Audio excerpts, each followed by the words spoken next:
Did anybody ever try to, quote unquote, like corrupt you Yes. in any way? Yes. In this case specifically. And they stole a surface-to-air missile, and the contract was to blow up my house and kill my wife and my son if they didn't kill me. He unzips this bag, and it's full of $100 bills and wrappers. He says to me, there's $50,000 here. All you have to do is just tone down your closing argument. You were working in the 26th and California courthouse during a period that led to Operation Greylord. Yeah, I sure was. How visible was the corruption day to day? And like, how did normal prosecutors, or ordinary prosecutors navigate that? It was almost like routine, like you knew it.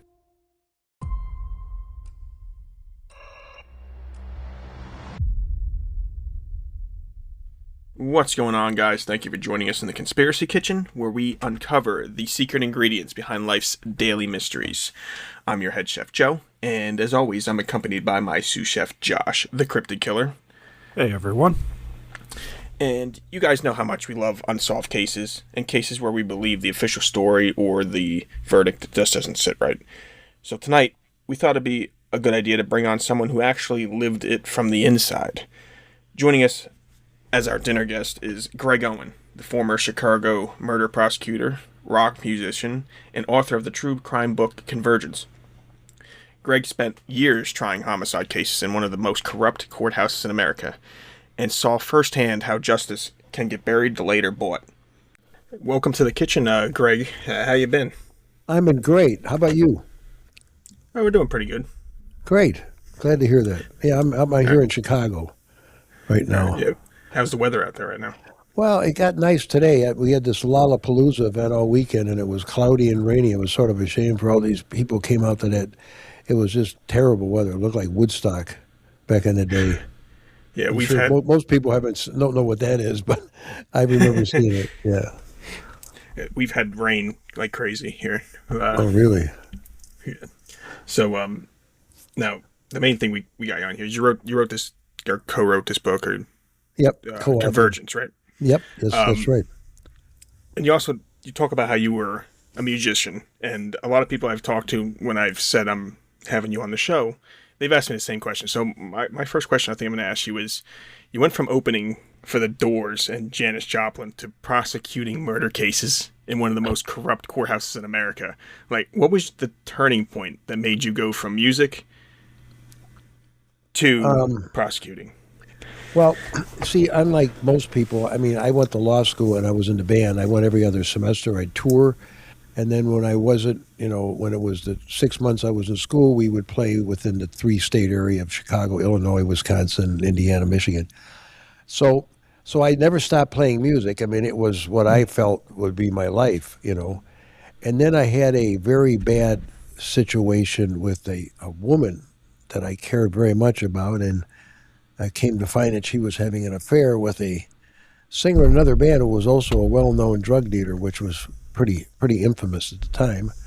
And that, coupled with the fact that I just started, for some reason, I never learned to read music. I mean, I played since I read some music when I was little, but never really took that kind of stuff. So my ability to possibly be a studio musician was limited. I'd gone to see Emerson, Lake and Palmer, and Keith Emerson was probably the greatest keyboard player I'd ever seen. And it depressed me because I'm thinking I never could be that good. And I was just in the back of my mind. I wasn't going to quit, but I didn't feel real secure. And I couldn't sing. So I was in my law school. My last semester was the end of February of my last semester, and I was walking down the stairs. My hair was on my shoulders, braids, the whole bit. I mean, I was full rock and roll. And there was a big bulletin board, at the bottom of the second floor, going from the second to the first. And it had all kinds of job offers on it. I mean, just everywhere. I mean, there was a lot of opportunities for lawyers. And I never really looked at it because I never really intended to ever be a lawyer. I just wanted the knowledge so I didn't keep getting screwed as a musician. And at the top of that bulletin board, way at the top was a big board. There was a little 4x6 card. And for some reason, I looked up at it. I'd never done that. And it said, Cook County State's Attorney's Office, which is the prosecution body in Chicago, will be at my law school at Thursday at room 204. Now, this was Wednesday night. late Wednesday, say 4 o'clock. And when I read it, something inside, I mean, I know this is not a hallucination or anything, but something inside me said, you better do that. Things aren't going to go good for you. You better do that. And I actually looked around. I mean, I'm thinking, who's talking to me? I mean, I don't want to, I never did any acid or anything, so I didn't think I was having a flashback. So, I mean, it was very scary because it's never happened before and never happened since. And then it did it again. And after the second time, then I got concerned. And it was like a funny thing. It drove me to the payphone. I mean, it literally had me go. Went to the payphone, called my mother. I said, hey, Mom, when I come home, could you call your guy that cuts your hair and have him cut my hair? My mother's like, what's wrong with you? What are you talking about? Because I'd had long hair since I was 15, 16, And here I am calling out of nowhere, just out of nowhere. I said, no, I need to do this. So I got home, got my hair cut. She took me to the mall, Woodfield Mall over here by my house at the time. And she got me a suit and tie because I didn't know anything. I had no shoes like this, nothing, zero. And the next day I showed up at 2 o'clock with my hair. I mean, it wasn't short, but it was a lot shorter. Because at those days, people did wear their hair a little longer. So I got into this interview, and the guy says to me, the person from the state, he says, well, Gregg, this is your lucky day. And I'm thinking, lucky day? I don't even know what a prosecutor does, much less lucky day. I mean, I was sort of stunned. I was sat there, didn't say much, and he says, well, the Supreme Court has just recently enacted a new rule, Rule 711, that says if you're a senior law student, you get good grades, and you're approved by a governmental agency, you can work for that agency and try cases that will count as if you're a real lawyer. And he's telling me this. I'm like, I don't even know what he's saying. I just said, okay. He said, well, can you show up Monday afternoon? So I go Monday afternoon to this meeting at what used to be the headquarters of the police department. There was an office for the state's attorney, and I met a guy named Bill Kunkel, who 5 years later prosecuted John Wayne Gacy, by the way. Oh. And Bill says to me, okay, why do you want to do this? And I told him the story like I told you. He probably thought I was crazy. And he goes, well, that's fine. We're so short of people. Can you start right now? I go, I guess. I didn't know to say yes or no. And he said, we'll go to traffic court. There's a criminal courtroom there where all the jury trials for Chicago are handled for misdemeanors. And he's talking to me. I'm just listening, but I don't know what he means. So I go, okay. So I go downstairs at the police station. I had taken a bus to get there. I said to a police officer, I go, where's the traffic court? I acted like I knew. So he told me where to go. I went there. I showed up, walked inside. Place was packed. I found the courtroom, and there were people standing in line to get in this courtroom. I push open the door, and there's a lawyer coming out the door swearing at a client, you better have my effing money, this and that. And I'm like, oh, this is what being a lawyer is? This is what it's like? Now you got to remember, I played in that band the night before. We played, we were playing 5-6 days a week. So, I mean, I'm walking from one extreme to the other, and the place was so crowded in there with people smoking, yelling. You could smell hot dogs, old food. I mean, just nasty. So I pushed my way through the front. And there's a young prosecutor. He says, oh, are you the law student? I go, I guess, yeah. He goes, well, call all of these names. I said, what do you mean? He goes, like this. And he starts yelling. So that's how I started. And what happened was they were so busy. He said, here, take care of some of these cases. I go, what do you mean take care of? He goes, well, you're here to try cases. I'm like, oh, try cases? How do you do that? But I was too embarrassed to tell him I didn't have a clue, And I started doing it. And for some reason, thank you, God, I got good at it. I mean, it was a weird thing. I wasn't afraid to be in front of people because I've been on a stage for so many years. So that wasn't the problem. It's just that I didn't know the procedure that well. But there was a judge who was a pretty nice guy to me, at least, who sort of gave me advice. And so as I worked through this, I got better. Well, come to find that judge was on the take. And I was so naive, I didn't even know. One day, I was there a couple of months, and I said to another real lawyer, prosecutor, I said, I don't know if I'm cut out to do this. I go, I lose every case. He goes, what are you, stupid? I go, what do you mean? He goes, we all lose. I go, what? Because you don't watch anybody else's case. You're too busy getting your own together. He says, the judge is on the take. I'm like, oh, no. I said, that can't be. He goes, where are you from, the suburbs or something, which I was. He said, don't you know what goes on in these courtrooms? And he gave me a little education, and then once I was aware, I started seeing it. I started noticing the same lawyers every morning would show up before court started, and he'd be handed these court case files. I mean, when I started, I thought these must be the greatest lawyers in the world because they got all kinds of clients. Well, That wasn't what it was. The clerk was taking cases that had no appearance for a lawyer and handed them out, and these guy cases were all fixed. So it was a very elaborate system, but it worked. I mean, it was going on throughout every courtroom I got transferred to. I saw this, and then I took the bar exam, and that was another pivotal day in my life because the day I took the exam, which was actually March 3rd, that same day I'm in the bar exam. That same moment I'm sitting there, a man is finding his son and his son's girlfriend murdered, stabbed to death in her apartment in downtown Chicago, not that far from where I was taking the bar exam. And 4 years later, I ended up prosecuting that case. Well, even more interesting is I finished the bar exam. I go home. All I'm thinking about is going to Los Angeles. The band I had been in is in the record plant, which is a famous studio, and they're going to be recording a new demo for Mercury Records. And I sort of felt bad I wasn't in the band anymore, but I go out and hang out because it took 2 months to get your results. So, it's all my mind is on. I got to go to L.A. I'm going to party and hang out for a couple of months. And then I get a call as I'm packing my clothes that same night from my brother. He goes, "Greg, I'm so bummed out. My brother's name is Jay." I said, "What's up, Jay Bird?" He goes, "My friend and his girlfriend got murdered." I go, "What are you talking about?" And he tells me the name. I go, "I don't know who that is." He goes, "You probably never met him." And I had noticed a newspaper, the evening edition of the Chicago American or the Daily News, one of the two, was being put in a paper box near my apartment when I just got home from that bar exam, and it said, "Contractor, actress found slain." There was an article along the side with a picture of a woman, very attractive. I didn't have any change, so I didn't take the newspaper. I was interested though. And then he tells me this. I go, "Wait a second, was your friend a contractor?" He goes, "Well, his dad was." And how about the girlfriend? "Yeah, she just got out of acting school." I go, "Man, I just saw the headline." He goes, "Yeah, that was my good friend." He said, "I was going to ask you if you'd go with me to their family tomorrow, the next day, for condolences." And I said, "Well, I would, man, but I'm getting on a plane." So, for me, that was the end of it as far as that case was concerned. I wasn't even a lawyer yet. 2 months later, I get my results. I get hired. I get promoted to a position that normally it'd take you 2.5 years, but because I spent all that time in that one courtroom, the boss, who now was Bill Kunkel again, he says to me, "We're going to start you in a misdemeanor courtroom. You're going to skip a lot of stuff. And probably within, 9-10 months, you could be at 26 in California as a trial lawyer." It didn't mean anything to me. I'm like, okay, whatever. I'm going to do it. So I did. And so 10 months later, from the time I actually became a real lawyer, I was assigned to a felony trial courtroom at 26th in California. And at that time, there was only 12 courtrooms. So a total of 36 lawyers out of about 850 in the state's attorney's office.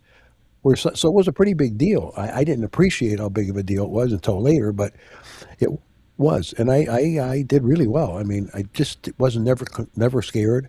I learned, I'd already learned how to speak on my feet and deal with, crisis that occur any second in a trial. So that was part of the training regimen, is to learn to think on your feet and think under pressure.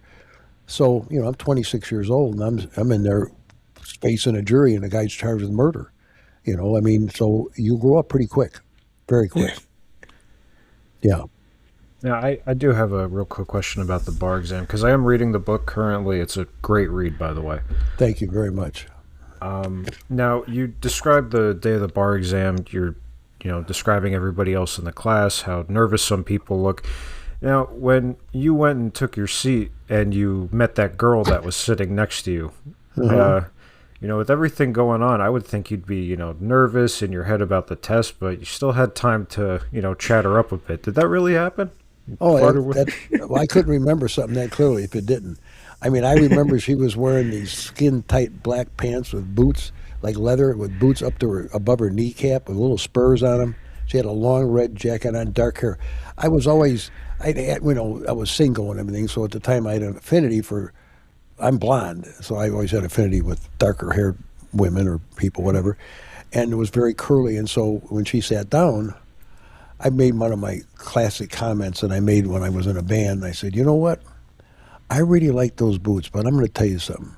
Those boots don't do as much for you as you do for them." And she looked at me. She said, "Why don't you tape it to your leg or something like that?" I mean, just blew me right out of the box. I mean, so much for being a rock and roll musician. And I got my head right. I mean, I got my mind on what I should be, because she just blew me away. And in the bar exam, I don't know why. I studied a lot for it, but it was pretty easy to me. I mean, I got finished very early. And so I got up and I'm handing my paper in. And I'm thinking to myself, Greg, either you're the smartest or the dumbest person in this class. It's one or the other. Because nobody else had finished, and here's me. And people were looking at me like, where's this guy think he's going? I don't know. I was also taught when it was a multi-state exam, so it was A, B, C, D, tough. But I was taught your first answer is usually the right answer, so don't equivocate. And I went with that thought, and it worked out well. So, yeah. Yep. Yeah, I didn't know she. And by the way, we took a break for lunch, and there was a friend of mine that owned a club that I used to play at, not too far away, and he said, invited me. He said, I know you're taking this exam. Why don't you come by? We'll make some lunch. So I came over there. He made me lunch, and there was a newspaper, a musician newspaper, like for music business, for clubs and stuff like that. And I just saw them bring it in, and they're unwrapping them, and it had a little thing in the bottom about me, former keyboard player for American Breed, Jericho, all these different bands, is going to be a lawyer, and I didn't really read it. I just noticed it. So I get back to this bar exam, and apparently this young woman had seen that somewhere because they would drop them off just in front of schools, just these papers. And all of a sudden she's sort of friendly, you know what I mean? I'm thinking, oh, what a change in attitude, all because of some stupid newspaper article, not because of me. So, I mean, I got a little sense of satisfaction, which is probably not good, but I said, well, okay, well, that's cool. At least she softened up.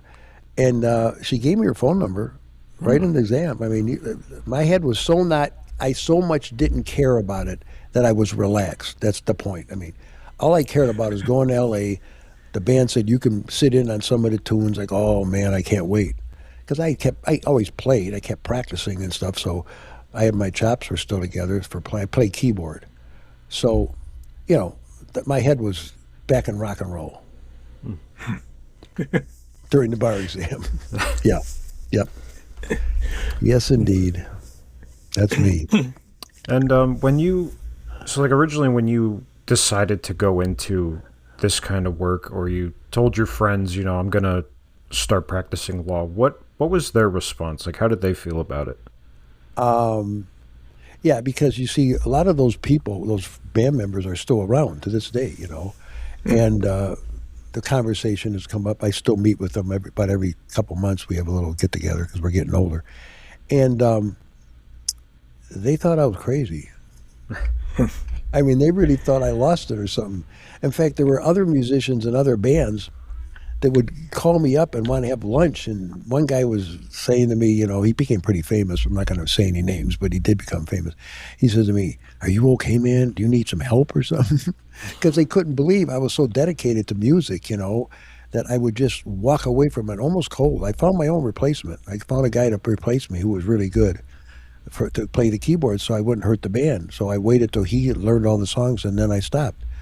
So, yeah, I mean, people thought that, how could this be? But then again, people thought it was strange. Not that I thought it was, but that I was in law school, and because I'd be in the dressing room during breaks, and I'd be reading law books because I had to stay on top of it because there's no way I could get through the classes if I didn't keep studying. So I'd have to study constantly when I was home. When I was not on the road.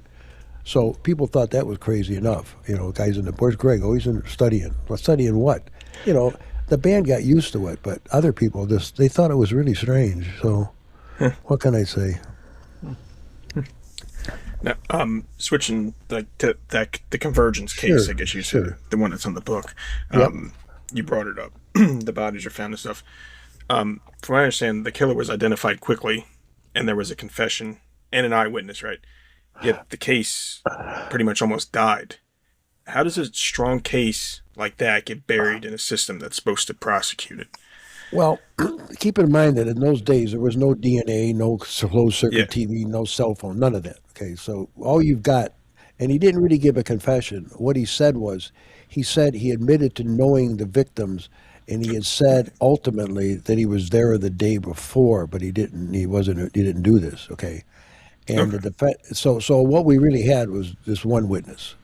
It was a small time drug transaction, nothing big, and he was there. And when this all went down, and the defendant and one of the victims, a male victim, got in some kind of a tussle in the bathroom, and the defendant stabbed with the victim Gio in the throat with a big butcher knife. So this guy's scared. He takes off. He's running out of the apartment and leaves the girlfriend, his friend's girlfriend behind. So he ultimately was all we had. I mean, there was nothing else. And by the time I got involved in this, he was taking the fifth because he figured as bad as the case was, we'd never win it. And when we lost, somebody would go after him for the drug part of the case. So he was terrified. He would not want anything to do with it. Okay. So there really was no case. I mean, there was a quick arrest, but that was it. I mean, everything hinged on him. His name was Cedric, and these people were all wealthy. Everybody was wealthy. These people were 24, 23, 25. That's it. And they all had fancy cars, big money. So, and privileged and entitled type of thing, So, how did it linger for 4 years? Well, because, like I said, now I wasn't involved in it. I didn't even know anything about it. But what we found out, of course, was he gets arrested for double murder. They have a lineup. Yeah. They do a search warrant. They recover a bunch of stuff. No blood or anything, but things. Yes. And so the way it went was this. So he gets arrested. They seize some evidence, and it's a double murder now. He's brought to bond court. The judge in bond court says, no bond, no, which is normal. You don't get a bond in a double murder. Well, 5 days later, his attorneys show up and get the case somehow in front of another judge who gives him a bond. Like for them at the time, it was $250,000. That's $25,000 they had to post. For his family, that's like you and I spending $10. I mean, that was nothing to them. These people were super wealthy, and so his guy's on bond. And then even more interesting was, I had never, and nobody ever has, heard of a case like this being transferred to a court facility downtown that normally handles divorces, personal injury, contract law. So there's a murder case now been put in front of a judge. By coincidence, is a close friend of his defense attorney. So what a now remember, I didn't know any of this because 3.5 years have gone by, and the case. My brother calls me again and says, could you help me out? My friend's family says your office is going to drop the case. I go, there's no way. I don't know what the case is about, but. So that's when I found out it had been transferred to another court building. He was on bond. I went over there, looked at the case file, which we found under a desk, and it said in the file that the eyewitness has a lawyer and he's taken the fifth. And during the course of the pendency in this other court facility where it never should have been, the defense filed a motion to suppress all the evidence seized in a search warrant. And there was things like a note next to his bedstand. People should start remembering bedstands. Don't be putting stuff in your bedstand. Police always find stuff in your bedstand. You think it's secure. So on the top of that bedstand was a sheet of paper with the female victim's phone number, written right there. And then in the bottom drawer of one of his the bottom of one of his drawers under a bunch of clothes, there were a bunch of newspaper headlines, because this case was a headline case. It was on the paper every day in the news. He had collected maybe 2 or 3 days of newspaper headlines and buried them. And then they also, the eyewitness had said the guy was wearing a parka with a fur trim on the outside, and he never took his gloves off, and he was wearing boots. But he said he could see that he was wearing a necklace that was made out of turquoise because he could see it, and he also had a turquoise bracelet on his wrist. That's all he could see. So he described that. So the police go on the search warrant, they recover a necklace with turquoise and a bracelet. So they got some evidence that's corroborating this eyewitness. Well, they put on this motion, and the judge in that courthouse says, yes, I agree. The state's not going to get to use the evidence. The judge before should never have given him a search warrant, which was absurd. So the state appeals it to the appellate court, says, no, the trial judge is wrong. And the appellate court a year later says, yep, you're right. The trial judge was wrong. You can use the evidence. So somehow between the judge's ruling and the appellate court's ruling, that evidence was physically taken and supposed to be put in some secure area, and it comes up missing. Yeah. All we had was one newspaper. No necklace, no bracelet, no clothes, nothing. So, no note. So, evidence had been stolen. The eyewitness has taken a fifth. So you really have no case. There is nothing, Yeah. That's what we were dealing with. But see, what happened with me was I went there and I looked at this file, and I took this guy's picture out. Young guy. Knew all about the family. They were well known. And it just aggravated me. I said, I thought to myself, I'm dealing with corruption every single day. This guy thinks he's going to beat a double murder by paying people off. I said, well, we may not win the case. I called my partner. I said, Mike, this is the worst case, but maybe we could get it transferred back to 26th Street and get a jury trial. So it's because I was so fed up with corruption that I just I couldn't take it. I mean, at least we'll give the people, we'll get some justice. There'll be a trial. So we got it transferred back, and we ended up with a jury trial. Yes, we did. And what I had to go through to get those witnesses to testify is a story in itself. What'd you have to do? Well, let's put it this way. This was unusual. So I first meet with Cedric. He said, I'm not talking to anybody, blah, blah, blah. I got a lawyer. I said, listen, man, just give me an opportunity. I'll come to where you are. So I had to drive like 40 miles north of Chicago. And I met with this guy in a little restaurant. And he's sitting there. I'm not talking. I'm not involved. I don't know anything, blah, blah, blah. So I met with him again at a beef stand in Chicago called Mr. Beef. And he's talking the same thing. But then he starts, well, maybe, but I need immunity. I said, man, we're not going to give you immunity. That's ridiculous. That sounds bad. You're on the witness stand testifying to a double murder, and you've got immunity as if you're part of it? I don't care. Well, I let it go for about a week and a half, 2 weeks. And finally I called him. I said, listen, man. I could tell the guy was sort of liking me a little bit as a person, you know. So I said, why don't we just get together? How about this weekend some night, and we'll just not talk about the case. He goes, okay. Well, I'm a member of this club called Faces, which was real popular in Chicago. So it was a Friday night, so I met him about 10:30 at night. We go in, place is packed. He has a membership to the place, you know. So we sit down, he's drinking, and he says to me, he says, you know, Greg, I don't get it, man. You just don't seem like a prosecutor. How did you get into all this? I go, Cedric, it's a long story. He goes, well, we got all night. I go, oh, man, you really want to hear this? So I tell him that. I said, listen, well, I was in a band. He goes, you were in a what? I said, I was in a band. He goes, what band? I tell him the name. He goes, oh, my God, I've seen you 1,000 times. Because we were very popular, you know, in the area. I saw you play a lot, you know, when I was younger. And at that point, the guy changed his attitude. He was like, he sort of trusted me more. Like he felt like it wasn't just a stuffed shirt, you know, and I wasn't going to just ram him through the system and then screw him. And then he believed me. He gave it up. He said, okay, I'll testify. I mean, it was very, very shocking that after all this time, and I had no idea. I mean, I would have never brought up being in a band, except he asked me, well, we got all night, you know, so that turned him. I mean, he ended up testifying. He did a good job, too. I mean, very good job. But we needed a lot more than that. I mean, we needed a lot more than that. But that was a start. I mean, I went back to my partner, and he wasn't a guy that you normally would like that much. He was very pompous, very good-looking guy. You know, I'd been like a male model and all this stuff. So he came from a very rich area, had a brand new Porsche. You know, I'm barely able to even pay up for a car at all, and he's driving a new Porsche.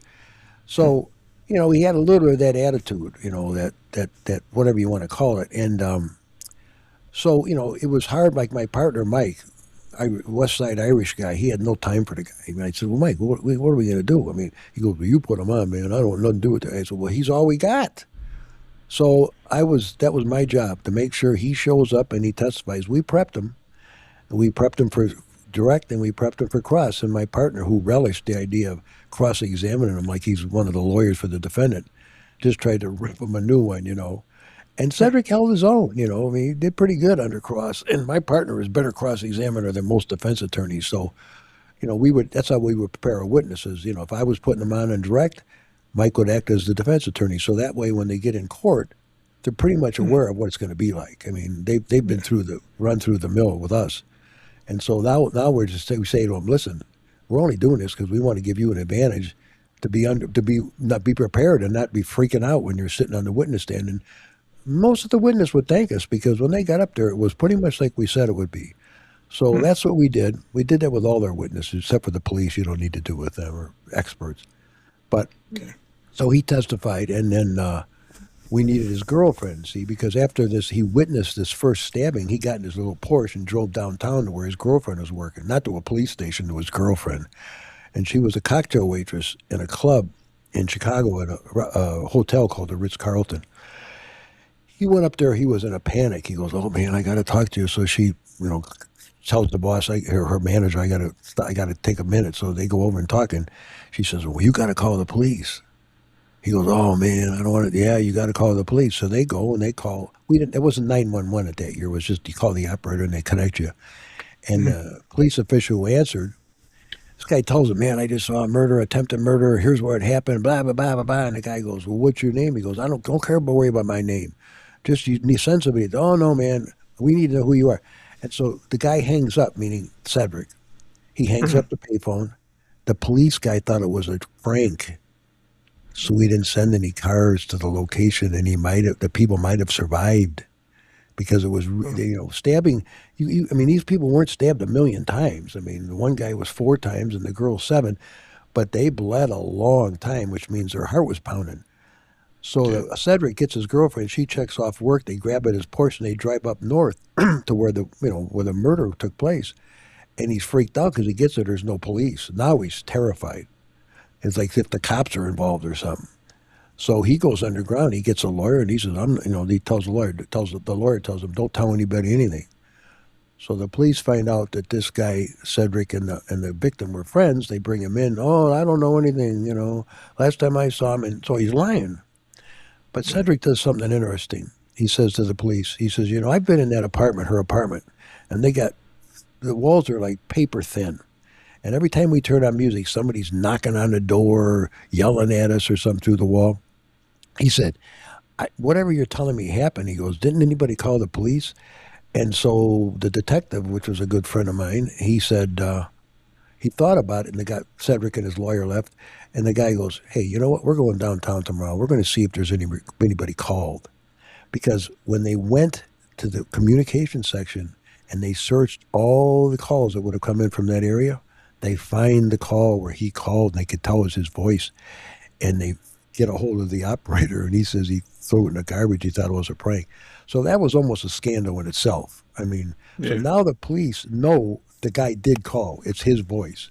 They bring him back in, and they break him, and finally he tells them the whole story. They go and grab the guy. He only knew him by his name, and the victim had his name in a phone book. The name is Mitchell, first name, and they bring him in. And Mitchell, the first thing he does is tell him, "Well, no, it couldn't be me, man. I was with my friend Steve playing cards at that time." So they bring in his friend Steve about 3 in the morning. He's with his lawyer. Steve says, "Oh, yeah, he was with me." And then the police start getting a little tough, like, "Hey, man, you want to be a part of a murder, And Steve gives it up. He goes, "No, he was with me. He called me the other day. He told me to say that if anybody calls, like his wife, as if, to give him an alibi before he was even caught." So that really broke the case then. I mean, the Wanger guy, his name was Mitchell Wanger, he didn't come out and admit he did it, but he admitted he knew everybody. So, it's looking a little better because you got somebody he's lying to somebody about a certain night of the week when there was, in making it seem like, because he was known to be a cheater. He was just married and he was messing around a lot. And so he made his friend think, "Oh, like my wife asked, I was with you playing cards." Boy, he was really killing 2 people. That's what he was really doing.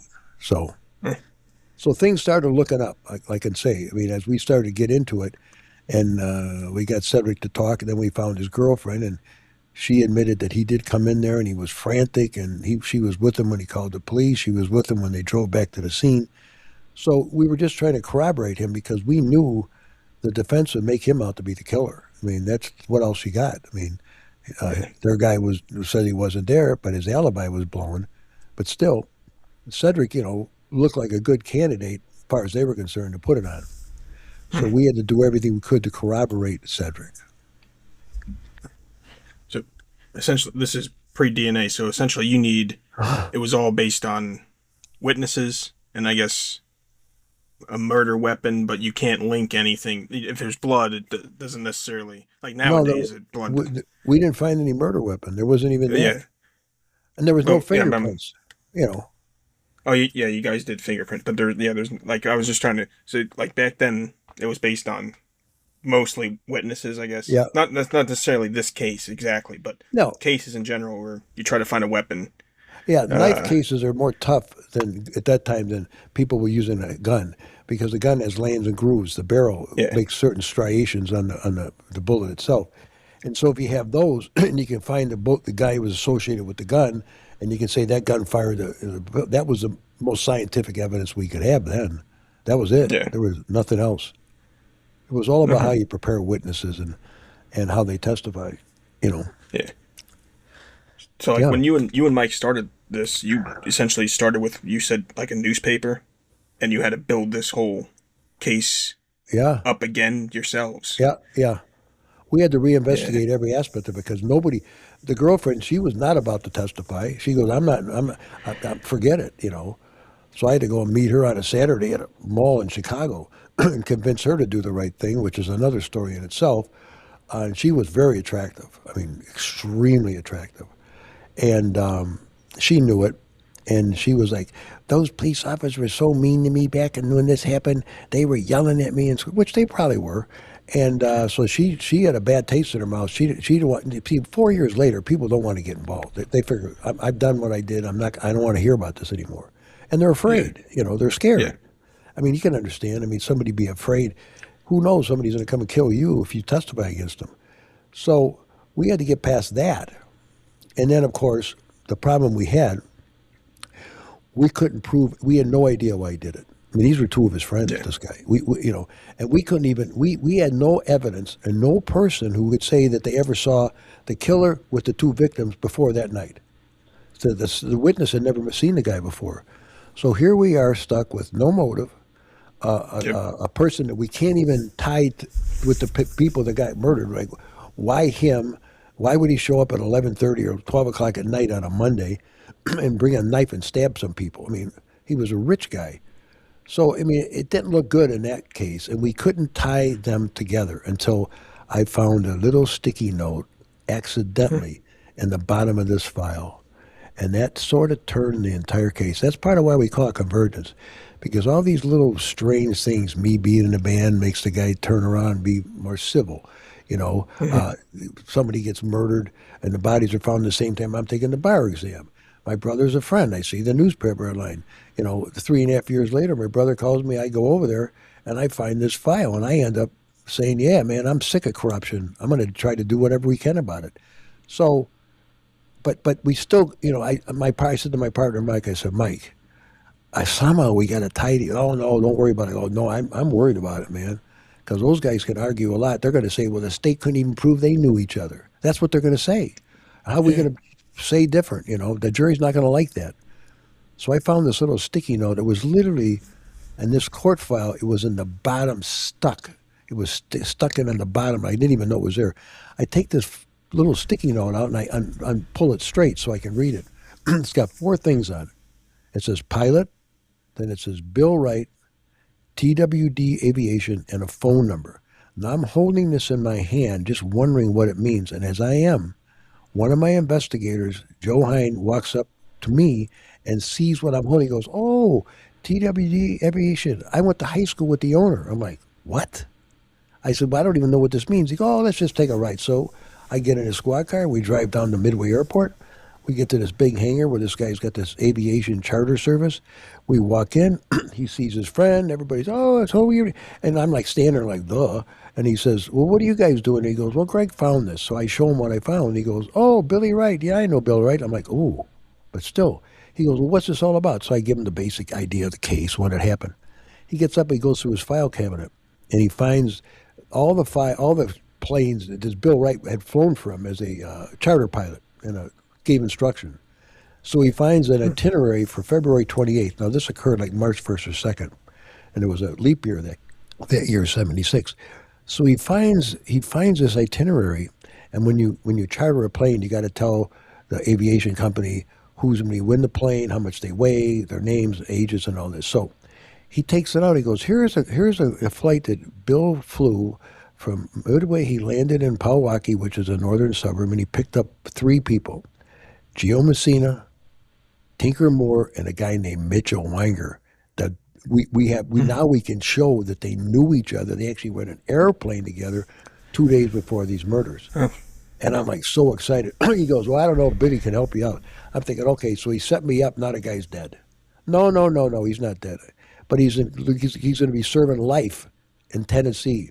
He flew a DC-6 4-engine prop airliner loaded with 8 tons of pot and 100 pounds of cocaine.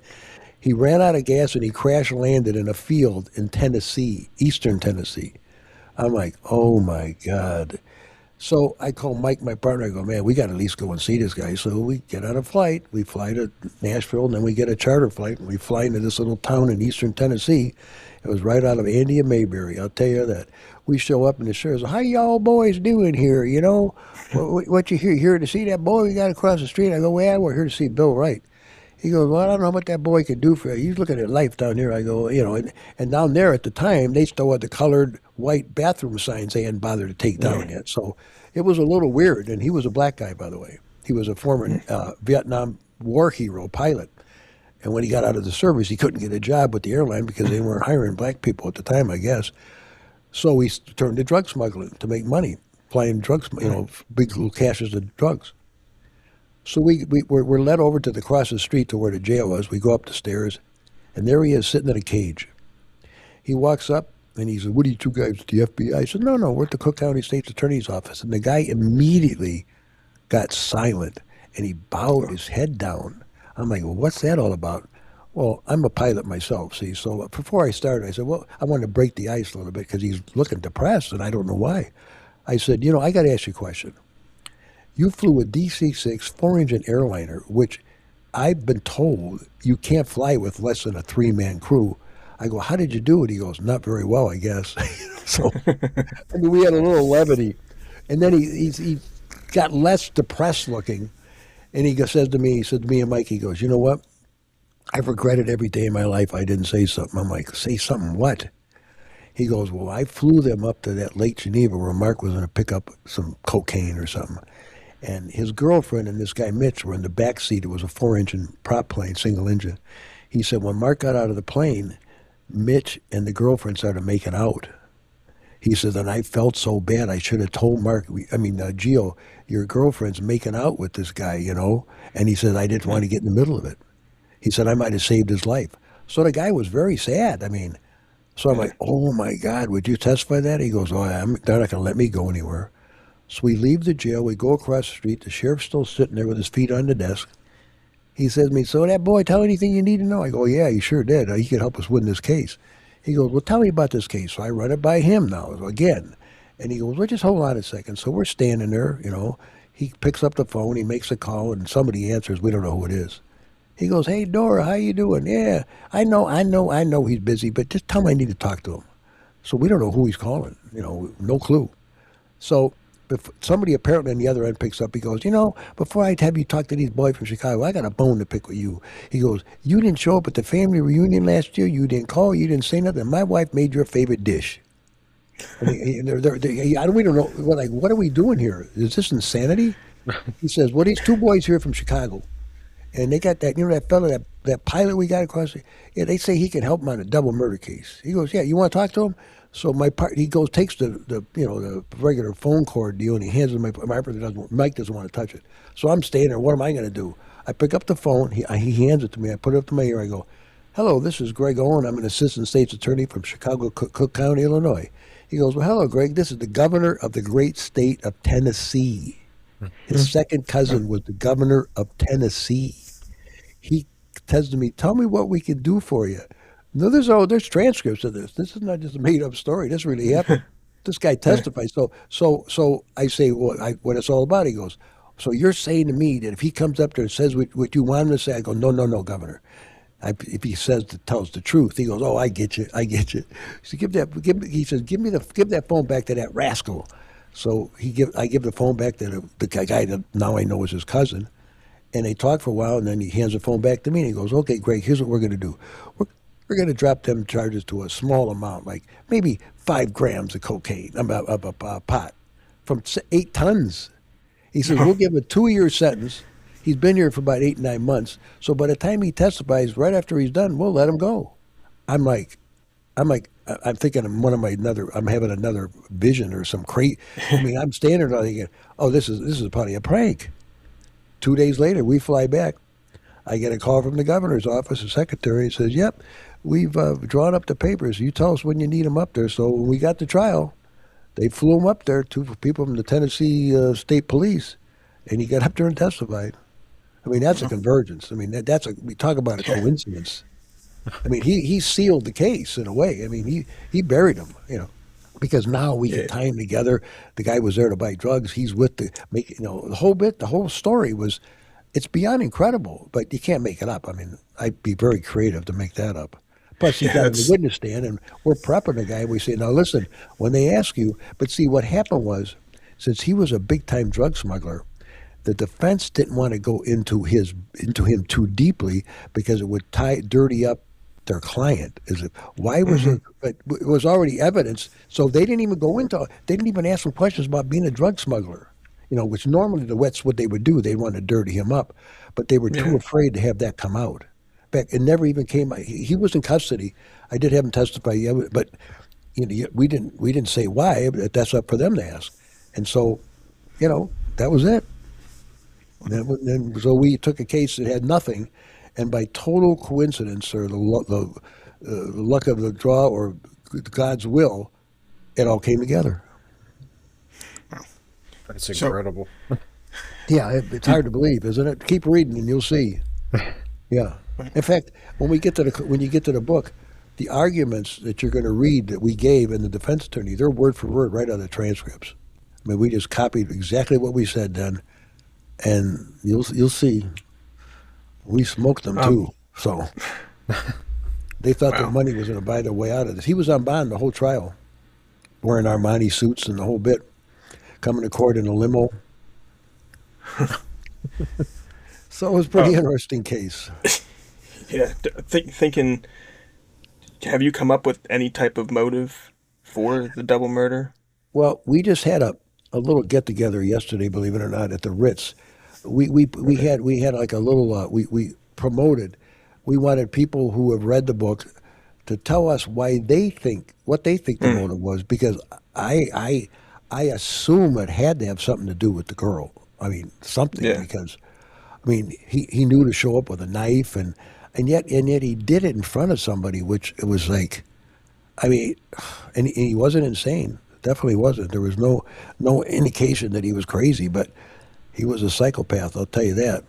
No, and nobody's to this day. I tried to call his defense attorney about 2 years ago. He's pretty old now, but I mean, he wouldn't even tell me. To this day, they won't tell me. So Wow. we have no idea. Yeah. Pretty tricky, but like I say, in reading the book, the way the detectives put it together and what we went through in the actual conversations. Another thing that people will find interesting is this. If you watch TV today and there's trials on this Lindsay Clancy or whoever, Karen, you name it, there's trials on TV all the time. And one of the things that occurs often is they go with a sidebar. And, the camera goes on a fan or some picture on the wall and you're sitting there. Well, in the book, we include all the sidebars.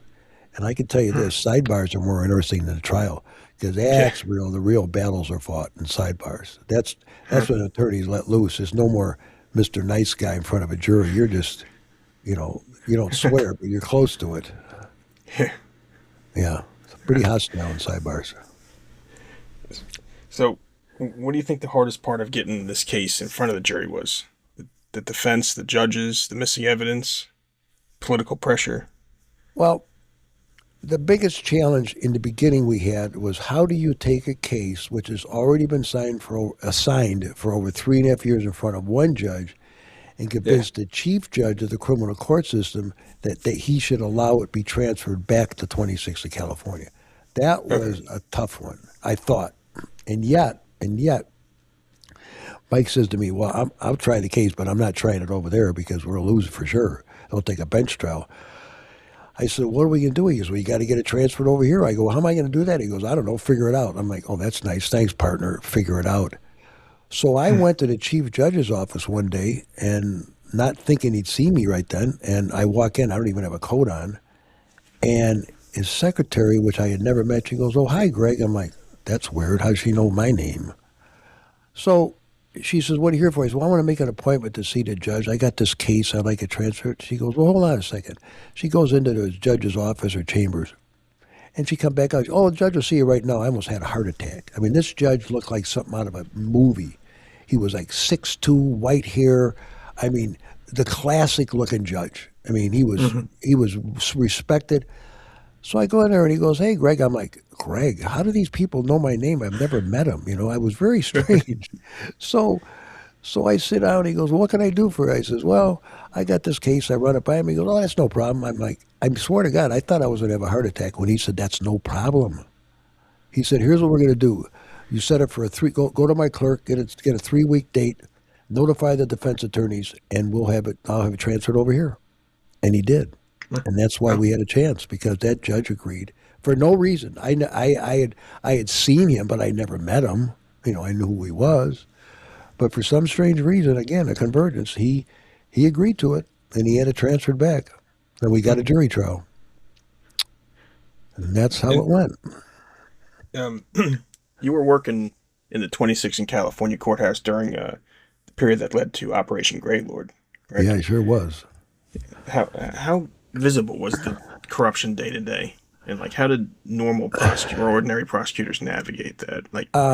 It was almost like routine, like you knew it. I mean, you would have a case. I mean, even in this case, during the whole trial, I mean, the defense attorneys were doing things we couldn't understand. We thought they must have bribed a juror or something, because they weren't coming off as good as they were known to be. And we thought, well, maybe they don't care because they've already got it in the bag, So on a normal basis, I mean, Mike and I had a case where a policeman's son had driven down the road on New Year's Eve and shot out the window and killed a girl. And the case was based on whether or not that guy driving that car could see there was people in that parking lot. Well, it was very well lit. And it's the difference between murder and involuntary, which is a probationable offense, not murder. So we get a call from one of our bosses, and they say, we need you to go over to this, again, another court building. And the judge there is probably going to take a bribe, because the defense attorneys were crooks, totally crooks on that case too. And so we go over there, and Mike says to him, well, Mike's dad was the number 2 clerk in the clerk's office, big political. He goes over and says, my judge is hearing that the FBI is going to be looking into this case. He just says it to him, and the judge freaks out. So apparently he told the defense attorneys, you're going to have to take a jury trial. I'm not taking the heat. So they did. But that we would have to come up with creative ways to just get a fair trial. I mean, it wasn't like we were doing anything wrong. It was just, we just want a fair trial. Yeah. And the corruption, I mean, it was so bad. I mean, the guy that was the major player in the Operation Greylord was somebody that Mike and I knew, a young lawyer who just got so fed up with the corruption was so disgusting that he almost had a breakdown. And he happened to talk to Mike and I, and we said, well, why don't you go see the boss, So Mike takes him over there. And we didn't know what happened. And unbeknownst to us, he became an undercover agent for the FBI for 4 years, wearing a wire every single day. And that resulted in 16 judges going to prison, federal prison, and 48 lawyers, 10 to 12 police officers and deputy sheriffs. So, I mean, his name was Terry Hake, and he was the main person who made the Operation Greylord happen. And it did change the system, I could tell you. I mean, people got straightened out real quick. I mean, they knew people were watching. And so to this day, the legal system in Chicago is quite different than it was when I started. Quite different. Yeah. Still corruption. Sorry. Just want to jump in real quick. Sure. During your time, did anybody ever try to, I don't know, quote unquote, corrupt you in any way? Yes. Oh. In this case specifically, the night before my closing argument, and everybody knew I was going to do the rebuttal argument, which is because it was my case, and I had become very close with the family, so to speak. So I was ready. And so that afternoon, when I came back from court, there was 4 or 5 of those while you were away notes on my desk from the same person, a guy I knew who had been a former prosecutor, and he was insistent that I meet him. So I gave him a call, and I said, "Man, I'm getting ready to prepare a case for final arguments tomorrow." "Oh no, man, it's important. It's about that case.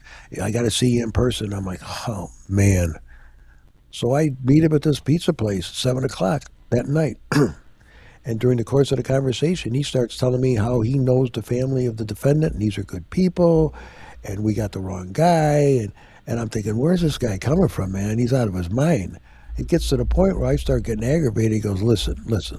Just take it easy, Gregg. He's got a duffel bag next to him. He says his friends and family are very good people, and they really reward those who do the right thing by them. He unzips this bag, and there's full with $100 bills and wrappers. He says to me, "There's $50,000 here. All you have to do is just tone down your closing argument." I sat there and I just looked at him for, I mean, it was like a year went by in a second. And the first thing that I thought was, why would he ever think that I would take that money? I mean, that is so, that aggravated me more than the actual bribe. It's the fact that this guy, and I just looked at him. I said, well, you know what, man? I'll tell you what, F you, and don't ever talk to me as long as you live. And I went to a payphone, called Goggin, and we called Bill Kunkel. We reported the whole thing, and they said, just, we're going to let it go until after the trial. So, and at that point, nobody ever bothered to do anything about it because it was my word against his. And, you know, what are you going to do? I mean, but they tried. Well, they tried once when I was real young. Some clerk came up to me and tried to hand me a $50 bill. I go, what's this? He goes, well, so-and-so lawyer wanted to thank you. I said, thank me for what? I lost the case. He goes, well, that's the point. I go, oh, no, man. And he went to hand it to me, and I pulled my hand back, and it fell on the floor. And we were in the men's room at this courthouse, and a deputy sheriff walks in and sees the $50 on the floor. He goes, oh, what's this? I go, man, I have no idea what that is, you know, because there was no sense in turning people in. First of all, your career would end. You could never be a lawyer in that area again, because there were so many crooks. You'd be the ultimate stool pigeon. I mean, you know, I mean. And so we had become so accustomed to it. It's like we wouldn't take a penny, but we would see it. I mean, we'd see envelopes being passed. I mean, we knew what was in them, but we never opened them. To the judges. I mean, lawyers would show up at the clerk in the morning, hand the clerk a white envelope, and that would be the end of that. And then, eventually, that would end up in the judge's desk. That was going on. Like I said, 16 judges went to prison. This was not a rare occurrence. This was common. And of the 16, probably 20 should have gone, but they didn't have enough evidence on them. Do you still think there's corruption in those courthouses? Or no. It's turned back, or you think it's pretty much... I mean, when you say corruption, I mean, the way I think it works is, if you went to law school with the judge, he's your friend, or then maybe you get the benefit of the doubt on a case. But as far as the way it was going on, I mean, I've heard about it. I mean, I go to every other week I go to dinner with 3-4 of my friends who all became judges, and you know, these guys are straight as an arrow. I mean, they couldn't be any straighter. Yeah. And they tell me, no, it's nothing like it was. And they lived through it too. They knew what it was like. So no, it's so much better. I mean, so Greylord really did like crack down. It did the job. I mean, it did exactly what they set out to do. No, I don't know about other jurisdictions in the country, but I know in this one, it made a huge difference. It really did. It shook up the entire systems big time, which it needed. It was blatant. So, yeah. Yes, indeed. So, we've covered cases like, I don't know if you've heard about, like the Oklahoma Girl Scout murders. Yep.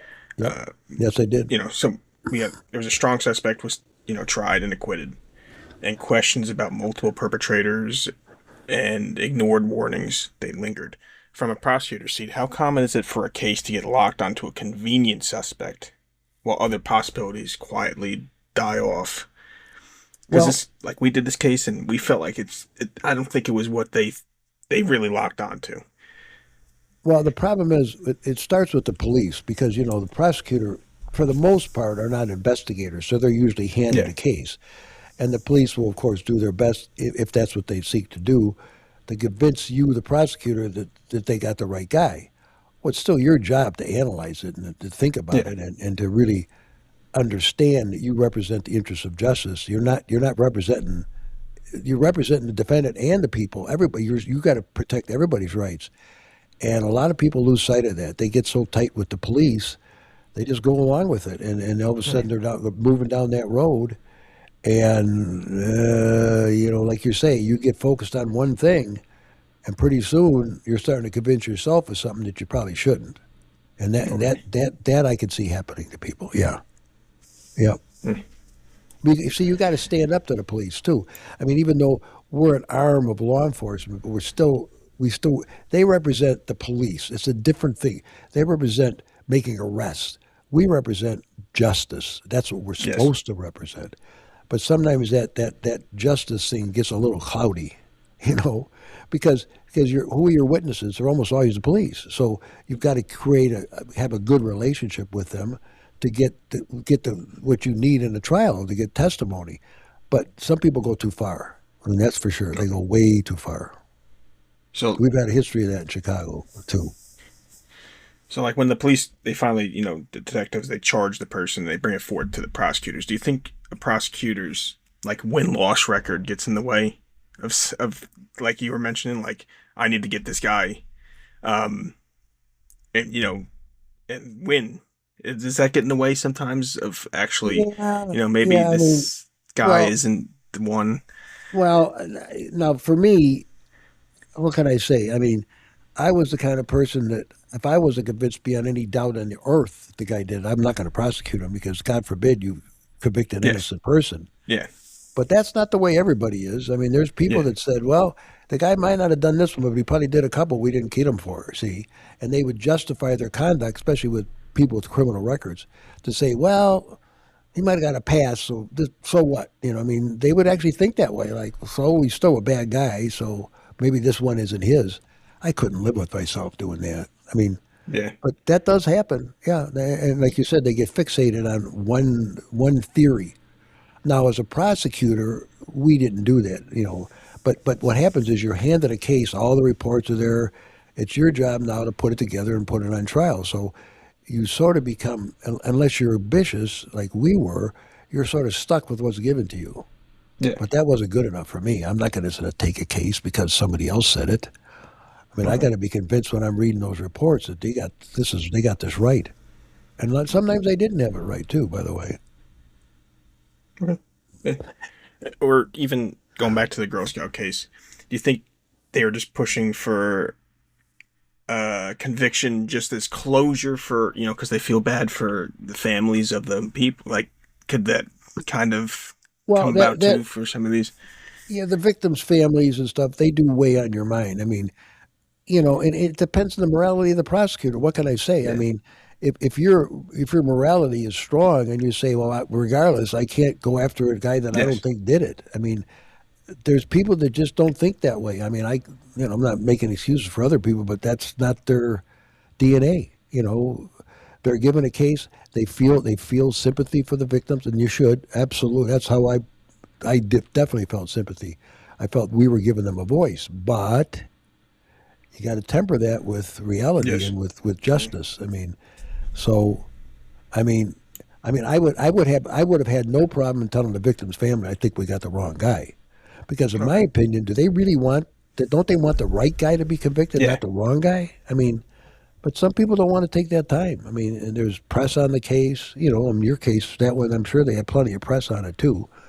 So when you have that, now what? Now the pressure's on too. Like I said, unless you've got the right presence of mind, that can get to you, and you can do things that you never thought you would do. But I just couldn't live that way. Yeah. No, I get it. You know, it is what it is. What can I say? And sometimes these guys are younger too, and they're aggressive, and we were very aggressive. I mean, there's no question. But there was still that morality that had to be there, regardless, especially at that time, racism was pretty rampant in Chicago. So, you get certain people of certain ethnicities, and some people are like, well, so what, I'm like, no, man, I played in bands with people of all different colors. So that does not cross my mind one bit ever. But not everybody was like I was, the people came from different backgrounds. So I Okay. mean, I thank the Lord in a way that I ever did that, because becoming a prosecutor, I already had interactions with people from different cultures a lot. I mean, a lot all the time, and I knew that nothing should be based on where you're from, what you look like, I mean, never. Because if a guy was a great drummer, I don't care where he came from. He could come from Mars. He was a great drummer, and I played in a Yeah. band with him. It was different. When these guys they didn't grow up that way, but I did. So.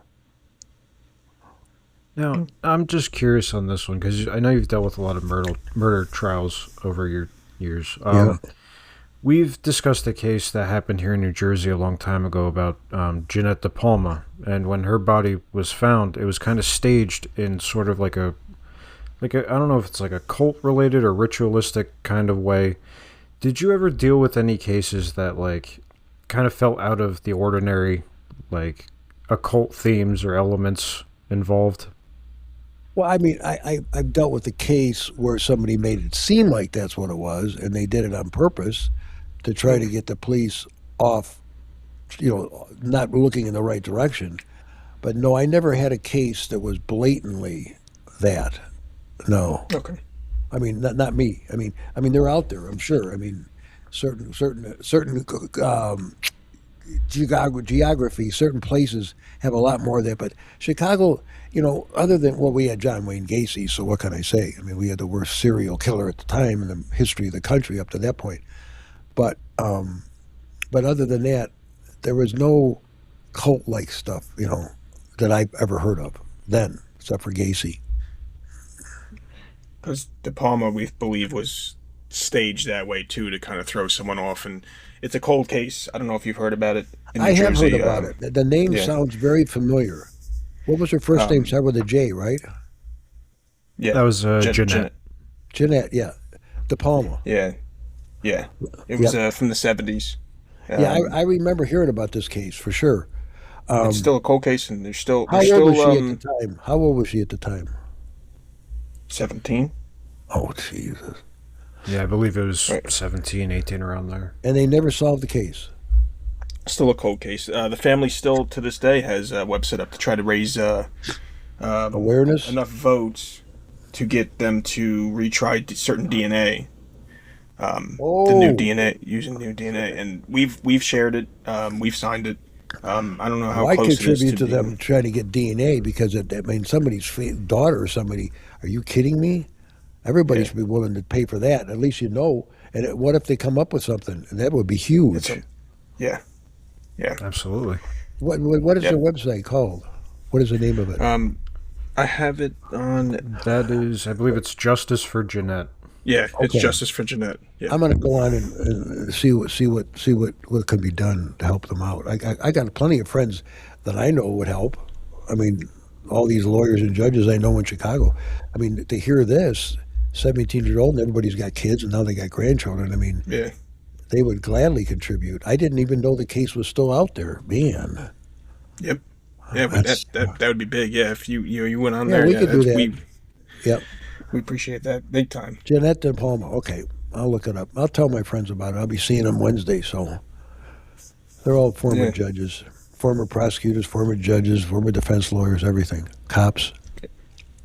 yeah. We did a whole episode on it with all the different, I guess, the witnesses, the suspects, and we have our own theories. What do you think? You What do know, you think? What do you think it was about? And was she raped? no, No. I think it was a jealous ex-boyfriend, but he Oh, had some. He had some connections, um, and I guess people didn't want it through his father. Didn't want. how was she murdered? Uh, If I'm remembering correctly, I believe she was stabbed to death, but it was near it was at a quarry that's not too yeah, far from where we live here in New Jersey. Really?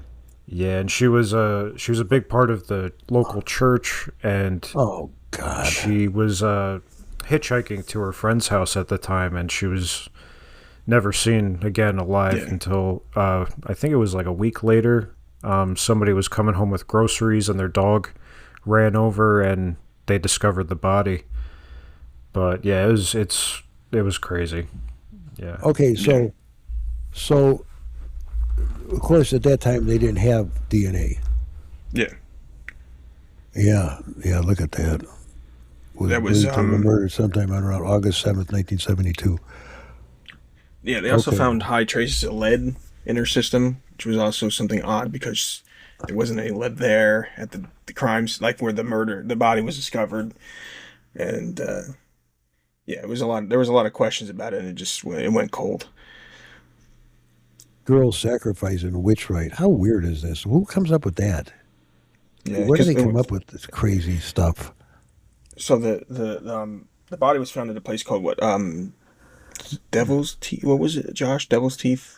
What was the nickname for that one? Something along those lines of Devil's Yeah, Teeth. and then I'd the have to way it really was, look it up. the way things were laid out, they made it seem like a ritualistic thing, but I think that was more of a cover up because the prime suspect originally was a guy named, what was he, Red, the homeless man. Red, yeah. Yeah, but there was no reason for it. You know what I mean? For him to Yeah, do this. yeah. Yeah, I Well, always go back to I'm the definitely going to look into this. This is disgusting. Okay. Yeah, there's been, yeah, I could see, yeah, but so did they find? Well, let's see. If they found her body, I'm wondering if in '72 if they would even bother to do the kind of analysis that would lead to having something could be tested with DNA. Do they think there was some things? I mean, Yeah, they have some. Well, it's hard to say at the time because if I'm remembering correctly, when the police arrived on the scene, they were walking all over the crime scene, moving things they shouldn't have Yeah. at the time, and it became like a huge mess. that's classic. Yeah. That's classic for those type of places too. You know, those police officers are not necessarily trained that well in this type of work, so they don't not aware of. You better stay away from this. But do you think there is some artifacts or something that has, I mean, that they kept all these years? Is there something that exists that could possibly be tested? They I have. believe that there is because a lot of people seem to know who it is or claim to know who it is, and they just need, the signatures to get them to reopen it to test Okay. certain Okay. So, things. so yeah, so the signatures are needed because it's labeled as suspicious, and it needs to be changed to homicide. And since it's pending further study, so Okay. it cannot be solved until it's classified as a homicide.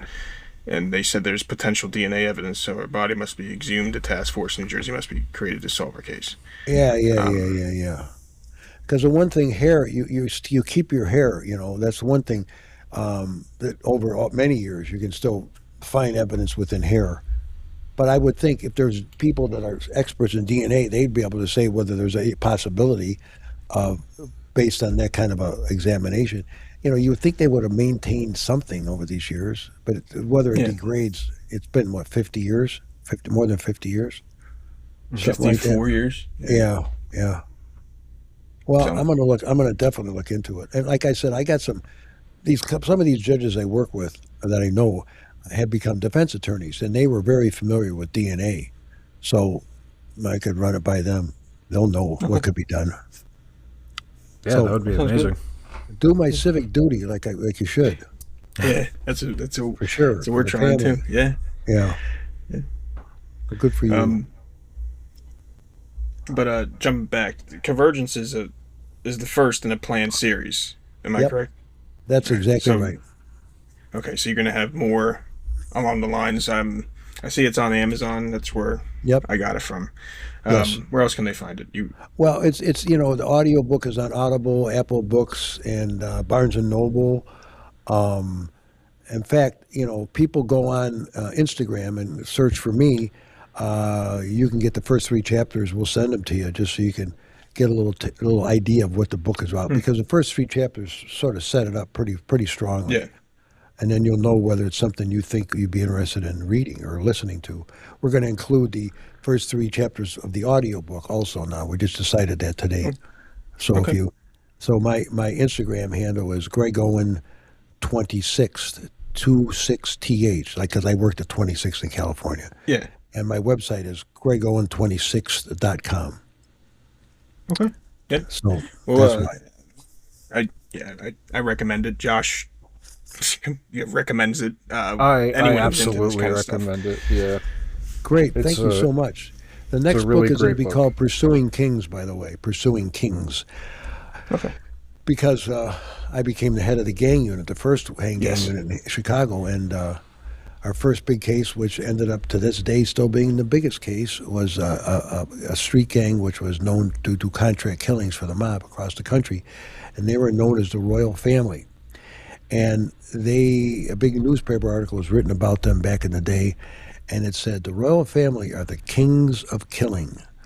So we call the book Pursuing Kings because that's who I went after, these guys, this gang. But they're adults, but they were still like a mafia, but they were all Afro-American guys, you know. Yeah. That had been hired by the mafia to do hits for them across the country. Bad guys. Very bad. How many do you plan on doing? I'm sorry, what? How many books do you plan on doing? 5 for sure. 5 Because for sure? This book will finish up in Chicago at the death penalty hearing on these 3 guys, and then it goes on to Arizona where they committed a couple contract murders out there, and that is the most that whole case is beyond belief how that transpired and how they got involved in it and all the characters in it, and then I'm going to take a step backwards and do a case called People versus Rita Dowd. And that was when I was only my second year at 26th Street, so I wanted to have people to go backwards a little bit and see how it was when you're newer and you got a bad case. What do you do then? You know, how do you handle a really crummy case when you don't have a lot of experience? And what I went through, and you know, and then the last one is a street gang leader who put a contract on me, a legitimate one. In fact, it was so legitimate that they broke into a railroad car in the Army Reserve base where one of the gang members was a member of the Army Reserve, and they stole a surface-to-air missile, and the contract was to blow up my house and kill my wife and my son if they didn't kill me. And that was testified to in court by a person who was part of that. Yeah, that got me shook up a little bit. That was a little serious. I was like 33 years old, and I got people want to blow up my house. Yeah, that was because we started getting involved in gang cases that were part of the cartel, you know, and they got a little carried away. Yeah, I can. Yeah, I would. How do you? Yeah, I mean, I'm a young guy. I don't know how you keep going after that. Yeah, but you just kept pushing that. It rattles you, but you just keep going, huh? Oh yeah, I mean, it just seemed like it was part of my life. It just the way it was. But when they threatened my family, I got far more. If it was just me, you know, like whatever. I mean, I'm like, you know, but that's a different story when they're going after your family, and they have we recovered the missile. I mean, the launcher, the whole bit. I mean, it was recovered by the police. I mean, they did a massive search for the whole city, and they found it. So it wasn't just a jest. And there were about 3 pretty credible death threats when I was the head of that gang unit. And, you know, I got to the point like, okay, well, I've done my deeds for the good for society. Probably I should try something else, you know. So I had a little change of atmosphere. And if it wasn't for my kid, you know, my son, I would have stayed, but I just couldn't put them through it anymore. Yeah. Not too serious. I understand. Yep. Oh, you have anything else to ask him, Josh? No, I mean, you've had an incredible career, and I'm still reading the book now. I can't wait to keep reading you'll see. Yep. Yeah, the bribe is in there. You'll hear about that firsthand from me. I mean, I'm telling the story, so it was me there. Well, I'm looking forward to that. I'm looking forward to the next one. Thank you guys so much. I mean, it's been so enjoyable talking, and I'm so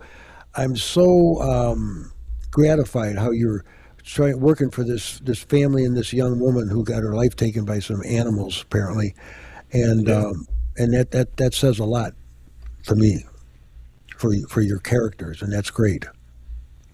I appreciate that. I appreciate it too. Yeah, and like I said, everything you've done. Yeah, you have an extraordinary career, and if you ever want to come on here and talk again, we would gladly have you anytime. I no problem, anytime. I thoroughly enjoyed every second. Totally. Guys. Okay. Definitely go buy his book. Please do. It's amazing. It really is. He's great. He's great. Or give it an audio like I do. I got an audio book. I don't have the time to read it, but while driving job site to job site for my job, I like to listen. And it's switched from listening to certain podcasts to listen to his book. So good for you. I give the closing argument in the audiobook. It's actually me, word for word, what I did in the actual trial. Right. Same emphasis and everything. Yeah. All right. Thank you for being on here, man. Thank you so much. I appreciate both of you. Thank you. Talk to you later. Bye-bye. Bye. Take care.